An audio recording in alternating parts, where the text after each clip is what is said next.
আছেন? হ্যাঁ, ভালো আছি। আপনি ভালো আছেন? এই তো আলহামদুলিল্লাহ। আচ্ছা, আখ চাষের জন্য ভালো মৌসুম কোনটা? মৌসুম এইটাই, বেচাকেনার মৌসুম এইটা। কিন্তু আপনার আবার এই সিজনে আমার মনে করেন যে এটা বীজ লাগাইবে। এই সিজনে? হুম। আচ্ছা, জমি প্রস্তুত করতে কতদিন আগে থেকে কাজ করা শুরু করতে হয়? এটা আপনার জমিটা বাউবিজ করতে আপনার 15 দিন সময় লাগবে। 15 দিনের ভিতরে বাউবিজ কইরা, হ্যাঁ, পয় পরিষ্কার কইরা পরে আপনার আবার চারা রোপণ করব। আখের বীজ, হ্যাঁ, কিভাবে নির্বাচন করেন যে এটা ভালো এরকমটা? এটা আপনার এই যে এখন কাটছি, এটা আপনার মোতা দিয়ে হইব। আবার এই যে আচ্ছা, চারাটা আছে, আঙ্গুরে একটু দেখাইছে, এই যে, দেখানো যাইবো? হ্যাঁ, দেখান যাবো। এই যে আপনার চারাটা আছে, হ্যাঁ। এই চারাটা মনে করেন ছেড়েতে কাইটা বিক্রি করে লাই তো আচ্ছা আচ্ছা। এনে দিয়ে আবার মনে করেন যে আবার এটা এই ছেড়েতে কাইটা আবার মনে করেন এই কেলের মাঝে লাগাবো। এইটা এই যে, ঠিক আছে। এটা আবার এই কেলের মাঝে কিল পরিষ্কার কইরা এটা আবার এই কেলের মাঝে লাগাবো। আচ্ছা, এই এটার মধ্যে আবার বপন কইরা দেন? জি জি জি জি। আচ্ছা, কতদিন সময় লাগে এটা বড় হইতে? এটা 1 বছর। এখন আবার লাগামো, আবার মনে করেন সামনে এই দিন আবার এটা কাটবো। 1 বছর সময় নেয়? 1 বছর সময় নেই। আচ্ছা, এখানে এই যে আপনার পিছে অনেক সুন্দর একটা বাগান দেখতে পাচ্ছি, ঠিক না? হ্যাঁ ওইদিকে মনে হয় ছিল, কাইটে ফেলছেন? হ্যাঁ, কেটে ফেলছি। আচ্ছা, তো মামা এটা কতটুকু জমি নিয়ে আপনি এই এটা ফসলটা করছেন? 3 বিঘা জমি নিয়ে করছি। 3 বিঘা? জি। আচ্ছা, আপনি কি আখ চাষই করেন? হ্যাঁ, আখ চাষ করি। আচ্ছা, এটা কত বছর ধরে আপনি পরিচালনা করছেন? এটা তো করতেছি অনেক বছর ধরেই। অনেক বছর? জি। এই যে এরকম জমিটায় কত টনের মতো আখ আপনি চাষ করতে পারেন বা পান? এটা আপনার, হ্যাঁ, হাজার হিসেবে আপনার এই 3 বিঘার মাঝে আপনার 12,000 হইবে। 12,000 থেকে 15,000। 12 থেকে 15,000? জি। আচ্ছা, এই যে মামা এরকম একটা কেলে, হুম। এই যে লম্বালম্বি ভাবে জি। কতগুলা আখ নেয়? এটার মাঝে আছে আপনার 350। 350-র মতো হ্যাঁ, একটায়? একটাই। আচ্ছা, এই যে এরকম একটা গ্যান্ডারি বা আখ আমরা যেটা বলি, হুম। এটা কত টাকা কইরা পড়ে মামা? এটা আপনার, হ্যাঁ, এটা আপনার 50 টাকা। আবার আছে মনে করেন যে এই যে এইটা বেচবো আবার 70 টাকা, আবার আছে 100 টাকা। আচ্ছা, এটা কি আখ ভেদে নির্বাচন করা হয়? জি। আচ্ছা, আপনি পাইকারি এবং খুচরা উভয় বিক্রি করেন? হ্যাঁ। আচ্ছা আচ্ছা, আগের দিনের আখ আর বর্তমান আখের মধ্যে কি কোনো পার্থক্য আছে? না, তেমন কোনো পার্থক্য আমি দেখি নাই। তবে কারণ হচ্ছে মনে করেন এটা এই যত্নর মাঝে আসছে সবকিছু। আচ্ছা আচ্ছা মামা, এইটা পরিচর্যা কিভাবে করে? খাবার দেবো, ওষুধ দেবো। আবার মনে করেন এই যে পাতা হয়েছে, এই যে খোল হয়েছে, এইগুলিন মনে করেন বাইছে দেবো। বাইছে এটা পরিষ্কার করে দেবো। পরিষ্কার করে দিলে আবার মনে করেন যে, হ্যাঁ, এই এটা সৌন্দর্য এটা হয়ে গেল, বাইরে গেল। এই যে এটা ওসা আপনার বেঞ্চ লাগবে, বেঞ্চ দিয়ে মনে করেন যেটা করতেই পারি। ঠিক আছে। এই যে এইভাবে এবার পাতা কেটে দেবো। আচ্ছা, এইভাবে, এইভাবেই পরিচর্যা করেন? হ্যাঁ হ্যাঁ, এইভাবে পরিচর্যা করি। যেমন ধরেন এই যে একটা নষ্ট করে ফেলছে। এই যে আপনারা দেখতে পাচ্ছেন, এই যে এই অংশটা কি মামা পোকা খেয়ে ফেলছে? না পোকা খেলছে না, তো করিয়ে না। কোডিও খেয়ে ফেলে? বাকি খাইয়ে লাই না যে পোকায়া মিষ্টি কইটা এই মিষ্টি জাতীয় না, তারাটা এইভাবে রাখতে হয়। এতটুকু থেকে তারাটা রাখবে। এই যে এটুকু হচ্ছে চারা, এটুকু হচ্ছে চারা আপনার বপন করতে হবে যে এইভাবে, এইভাবে রোপণ করতে হবে। তারপর কি মামা এটার উপরে কোনো মাটি দিতে হয়? মাটি হালকা, কিন্তু ওই যে যেভাবে দিছি হ্যাঁ এইভাবে ওই যে দুই পাশে মাটি যায়, হ্যাঁ, হ্যাঁ। পরে যখন এটাতে কুশি গজা গেছে তখন হালকা মাটি। এই যে আখ, এখন মামার ক্ষেতের আখ খেয়ে আসলে টেস্ট করব কিরকম স্বাদ রয়েছে। মামায় খাইয়া বলবে আসলে এটা টেস্টটা কিরকম। তুমি খাও তো, মামার দাও তো। নেন, নেন।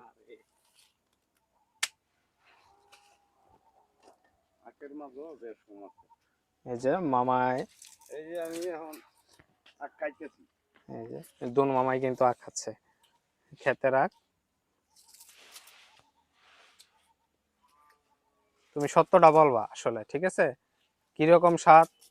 মনে করেন এই যে আখটা খাইতেছি, এর মতন টেস্ট আর কিছু নাই। এই যে এই যত কালার হইব এত এটা মিষ্টি হইব।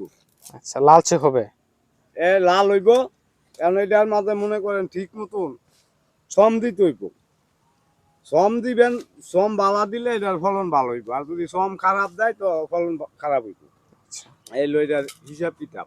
আচ্ছা আর খেত চেক রাখতে হইব সপ্তাহে সপ্তাহে, স্প্রে করে ওষুধ দিতে হইব, দেখতে হইব পোকামাকড় করে খায় নাকি। আচ্ছা আচ্ছা ঠিক আছে? আচ্ছা পুক তো যথেষ্ট মিষ্টি ঠিক না? হুম। আচ্ছা বালাই হয়, হ্যাঁ ভালোই হয়। যে একটা বালাই হয়েছে, এটা কি রকম বালাই হয়েছে দেখান তো, আছে কি এখন? মাঝে মধ্যে কারণ হচ্ছে যে গিট আছে না, হ্যাঁ মাঝে মধ্যে এই গিটের এইখানে আপনার পোকায় ধরার কারণে এতে ভাঙিয়া যায়, অনেক সময় বের করতে গেলে বা আপনার কাটতে গেলে ভাঙিয়া যায়। ভাঙ্গা যায় মূলত, ভাঙিয়া যায়, হ্যাঁ, শুকায় যায়। শুকায় যায়, ভাঙিয়া যায়, আগা নষ্ট হয়ে যায়। এটার যে পরিপক্ক যে আগাটা আছে, যে দিকটা আছে, এটা থাকে না আর কি, আচ্ছা এটা নষ্ট হয়ে যায়।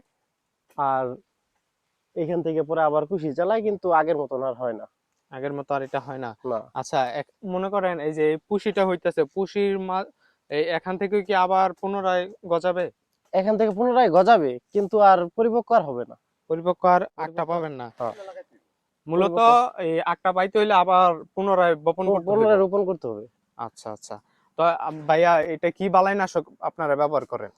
এটা বিভিন্ন ধরনের বালাইনাশক ব্যবহার করি, বাজারে যেটা আছে, বাজারে তো বিভিন্ন ধরনের বালাইনাশক আসে, এক এক সময় এক একটা আসে, ওইটাই ব্যবহার করি। আচ্ছা এখন যেটা বাজারে সবচেয়ে ভালো সেটি ব্যবহার করি, আচ্ছা। সুপার যেটা। এই যে মামা, এই এই যে এই যে এখানে কালো দাগ, এই লাল দাগ, এটার আসলে সমস্যাটা কি?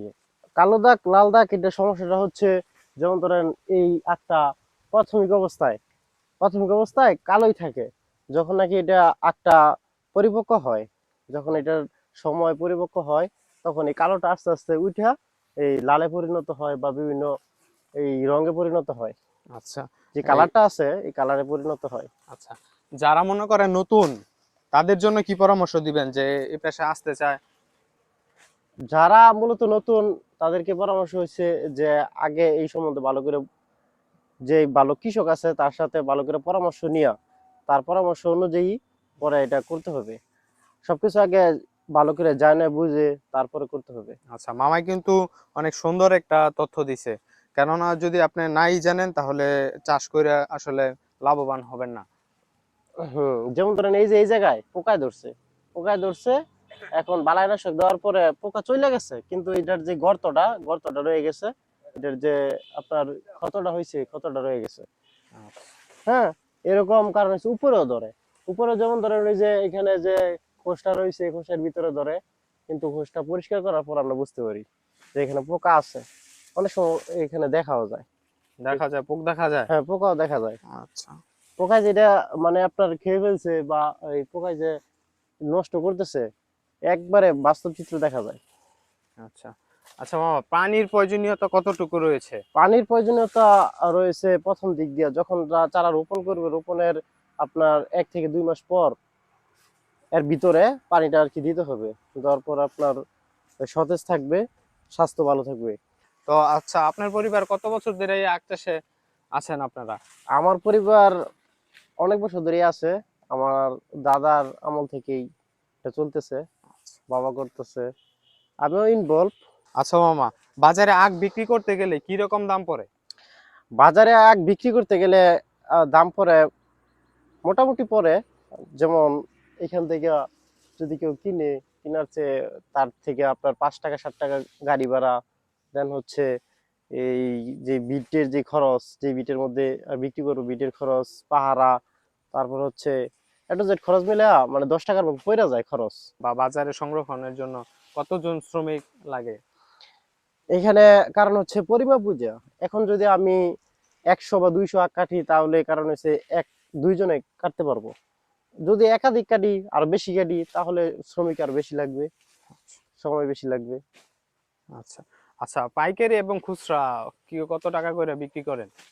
পাইকারি খুচরা, পাইকারি বিক্রি করলে 60 টাকা 65 টাকা 70 টাকা পিস বিক্রি করি। আর খুচরা যদি বিক্রি করি, তাহলে তো এটার কোনো আপনার লিমিট নাই। আচ্ছা, একটা 100 টাকাও বিক্রি করি, আবার 90 টাকা বিক্রি করি, আবার 60 টাকাও বিক্রি করি। আখের উপরে ডিপেন্ড আগের করে। উপর ডিপেন্ড করে। আচ্ছা মামা, ভালো জাতের আখ কোনটা? ভালো জাতের আখ হচ্ছে যে আপনার, যেটাকে আমার গ্রাম্য ভাষায় বলা হয় টেনাই, সেটা চেনাই। হচ্ছে সবচেয়ে ভালো জাতের আখ। আচ্ছা বর্তমানে এটা হাইব্রিড প্রজাতি আসছে, এই যে আমি যেটা ধরে আসছি এটাই ভালো জাতের আখ। কৃষি অফিসাররা তেমন আসে না, আমরাই তাদের এখানে যে পরামর্শ নেই, আমাদের নিজস্ব পরামর্শ। কারণ হচ্ছে বিগত অনেক বছর ধরে করতেছি, আমাদের নিজেদের একটা এক্সপিরিয়েন্স হয়েছে, এই এক্সপিরিয়েন্স অনুযায়ী আমরা মানে কোন সময় কোনটা প্রয়োগ করতে হয় এটা আমরা দিয়ে যাই। ভালোই জানে। মোটামুটি ভালোই জানি। হ্যাঁ, কৃষি আচ্ছা অফিসাররা তেমন আসে না আর কি। আচ্ছা। মামারা অনেক বছর ধরে আসলে আখ চাষ করার কারণে তেমন একটা সমস্যায় পড়তে হয় না আর কি। না, তেমন কোনো সমস্যায় পড়তে হয় না। আচ্ছা, ওইটা এই দিতে আখের হয়। বাগানে কি অন্য ফসল হয় একসাথে?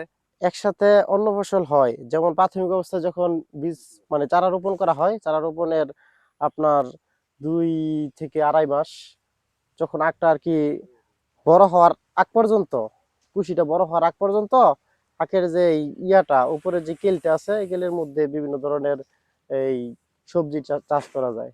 আচ্ছা যেমন আলু, মূলা, পেঁয়াজ, রসুন, এই ধরনের বিভিন্ন ধরনের সবজি চাষ করা যায়। আচ্ছা। আখ বাগানে কিন্তু দ্বিপদী ফসলটা আসলে হয়, ঠিক না মামা? হ্যাঁ, হ্যাঁ। আচ্ছা। আখ সংরক্ষণ, মনে করেন একটা আখ সংরক্ষণ কতদিন পর্যন্ত করা যায়? একটা আখ সংরক্ষণ আপনার করা যায় এই 2 মাস, 2 মাসের সামথিং। 2 মাসের মতো? হুম। আচ্ছা।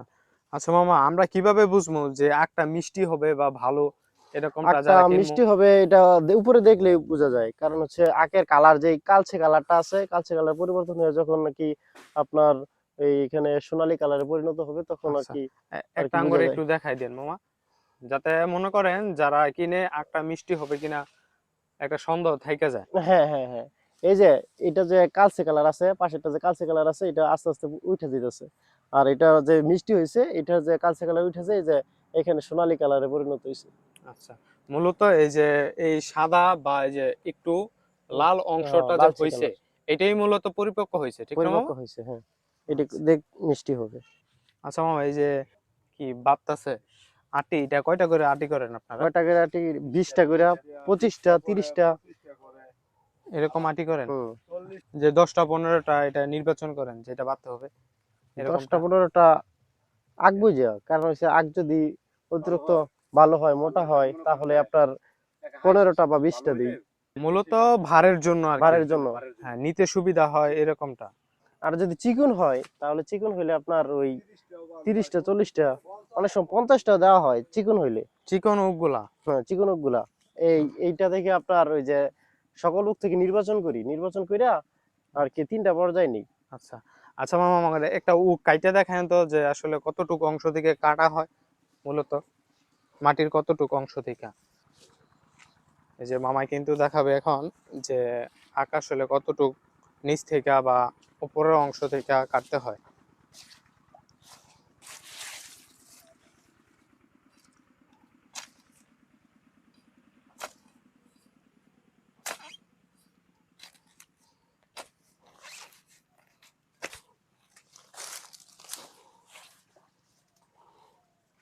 আচ্ছা, এই যে একেবারে নিচ থেকে মাটির প্রায় এক, এটাকে কি বলে, এক গিপ পর্যন্ত নিচ যেতে হবে আপনাদেরকে।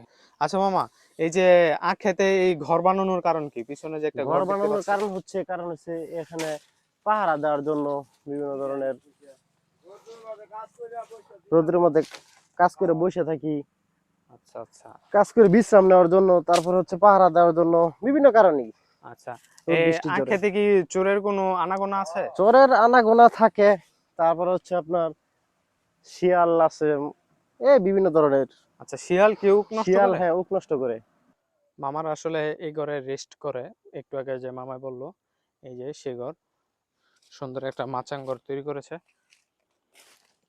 এই যে মাচাং ঘর। আসলে আমাকে অনেক সকালে আসতে হয়েছে, প্রায় 7টা দিকে আমাকে বেরিয়ে পড়তে হয়েছে। তো আপনারা যারা আসবেন আসলে মামাদেরকে পেতে হলে আপনারা সকাল সকাল আসবেন।